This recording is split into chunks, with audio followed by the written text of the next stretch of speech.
Eles ainda têm muitos imóveis ali na Praia do Canto hoje. Ainda tem, assim, se quiserem, uma condição financeira boa. Mas ainda esses problemas não permitem. A droga come muito dinheiro, as coisas vão sendo colocadas fora, vão empobrecendo. E nós ficávamos encantados em conhecer aquela casa majestosa. Eu nunca tinha entrado numa casa tão grande. Aquela casa era quase o tamanho do bairro onde eu cresci quando era pequeno. Era algo imenso. Na minha cabeça de criança, aquilo era tudo muito grande. E eu me lembro que brincava com joias, com safiras, com rubis, aquelas pedras pequenininhas que serem colocadas em anéis. Nós brincávamos com aquilo. E é muito dinheiro. E quando nós vimos para Belo Horizonte, para Vitória, perdão, a igreja que nós íamos assistir era a igreja central, lá da Graciano Neves. E como na minha cabeça de criança aquela igreja era muito pequena. Isso porque as igrejas em Belo Horizonte eram muito grandes, o evangelho era muito tímido aqui no Espírito Santo. Tanto é assim que a associação não era do Estado. Eram 3 estados para fazer uma associação. Era uma associação leste ainda. Pegava um pedaço do Rio de Janeiro, um pedaço da Bahia, o Espírito Santo, todo um pedaço de Minas, para fazer uma associação. O evangelho era muito tímido aqui nessa região. E eu olhava assim, poxa, mas essa igreja é tão pequena. E nós não gostávamos muito de ir à igreja central de Vitória, porque nós estávamos acostumados com uma igreja muito grande em Belo Horizonte. Mas nós íamos à igreja central. E nós convidamos os nossos primos para ir à igreja. E o pastor Antônio Dourado era diácono na igreja. E ele estava na porta da igreja. E quando nós chegamos para subir as escadas ali para dar acesso à igreja central, ele estava lá, firme, postando-se no seu camarada. E havia uma plaquinha que dizia assim: proibida a entrada de calça esporte. A calça esporte é um jeans, a calça jeans. E a minha prima estava com uma calça jeans.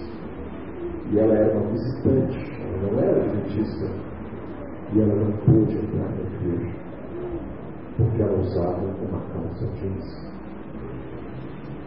O tempo passou e eu fui para o colégio fazer teologia.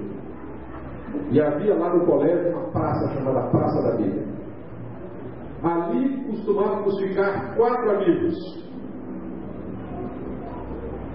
4 estudantes de teologia, 4 pastores. Um deles era o pastor Heraldo. Conversando com o pastor Heraldo ali, o assunto era calça comprida. E havia uns que defendiam o uso da calça comprida e outros diziam que não se poderia usar aquela calça comprida. E então eu disse assim para eles: olha, meus queridos, vocês sabem por que nós não usamos calça jeans no culto no sábado de manhã? Sabe por que as nossas irmãs não vão vestidas com calça jeans para a igreja? Porque nós, em relação às outras igrejas evangélicas, somos mais novos. Porque o dia que formos velhos, como os demais evangélicos são, nós também estaremos usando calças compridas dentro da igreja. E 10 anos depois, eu estive numa igreja, no ano passado, em que eu observei várias irmãs que usavam a calça jeans dentro da igreja. Esse assunto da calça jeans parece que entre os jovens já é um assunto há muito tempo superado e nem é preciso mais pregar sobre ele. Mas sabe, meus irmãos, o que vai acontecer no futuro próximo? Nós teremos dentro da nossa igreja uma bateria aqui na frente, uma batucada, com os irmãos cantando, fazendo assim com as mãos, balançando as mãos. E na revista Adventista desse mês tem um artigo falando sobre esse negócio de balançar as mãos cantando dentro da igreja. Gostaria que os irmãos lessem a revista Adventista para ver isso. Nós vamos ter nossas irmãs usando colares, brincos, anéis, pulseiras, porque nós seremos velhos, como são os evangélicos em geral. E os costumes vão mudando devagarinho e vão se introduzindo dentro da igreja.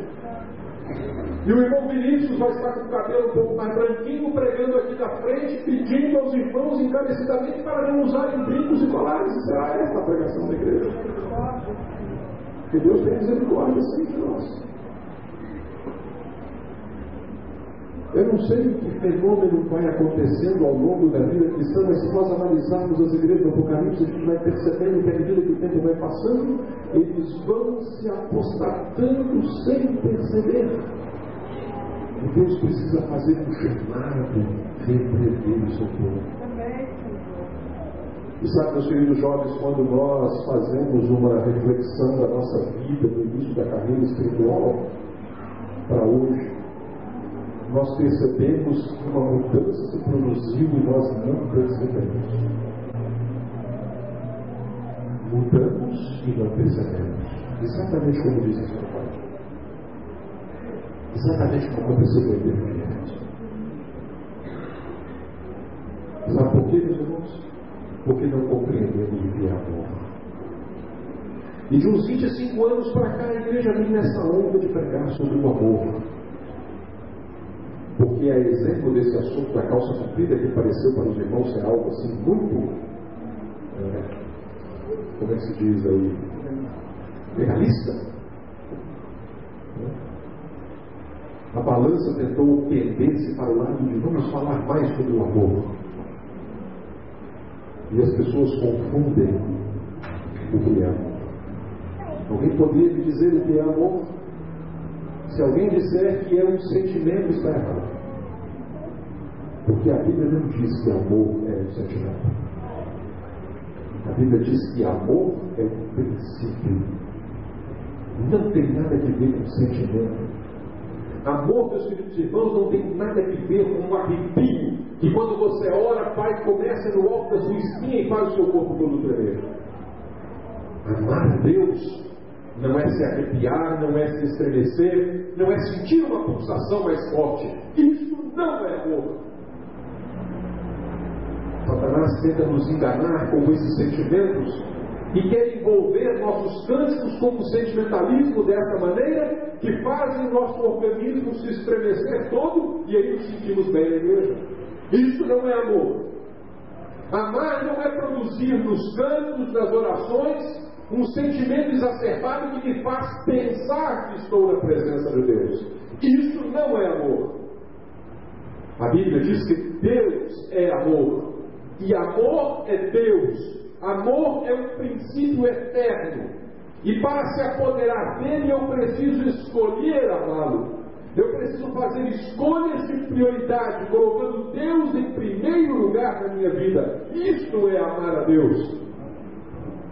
E quando se prossegue na leitura, nós vemos que na revista adventista de 7 de junho de 1887, a senhora White falou que o pecado dos nicolaítas era a lascívia. E a lascívia havia tomado conta da igreja de Éfeso. Eles entraram numa onda de amor, amor, amor e começaram a confundir o amor ágape com o amor eros. E a sexualidade tomou conta da igreja de Éfeso. A igreja de Éfeso entrou numa onda de ficar. E os jovens da igreja de Éfeso queriam ficar. Quando se falava em ir para um acampamento de carnaval, o interesse é bom. Eu tenho oportunidade de ficar com alguém. Ah, vai ter um congresso lá em Morobá. Opa, eu vou porque teria a oportunidade de ficar com alguém. Não é esse o interesse de Deus.